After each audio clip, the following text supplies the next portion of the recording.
ராமநாதபுரம் மாவட்டம் பரமக்குடியில நாளுக்கு நாள் அதிகரிக்கக்கூடிய போக்குவரத்து நெருக்கடியால பொதுமக்கள் கடும் சிரமத்திற்கு ஆளாகிட்டு இருக்காங்க.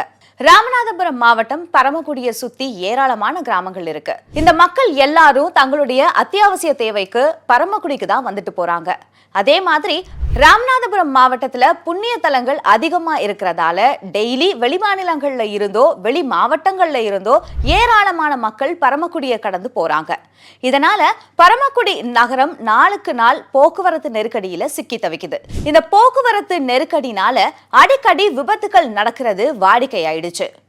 பரமக்குடியில காக்காத்தோப்பு வைகை ஆற்று பகுதியில இருந்து யமனேஸ்வரம் ஜீவா நகரை இணைக்கிற வகையில ஆற்றுக்கு குறுக்கே மேம்பாலம் அமைக்கணும் அப்படிங்கிறது இந்த பகுதி மக்களோட நீண்ட நாள் கோரிக்கையா இருந்துட்டு வருது. பாலம் இல்லாததால திருவிழாக்கள், திருமணம் மற்றும் விசேஷ காலங்கள்ல பரமக்குடி நகரத்துக்குள்ள வந்து போறது அப்படிங்கிறது மிகப்பெரிய சவாலா மாறி இருக்கு.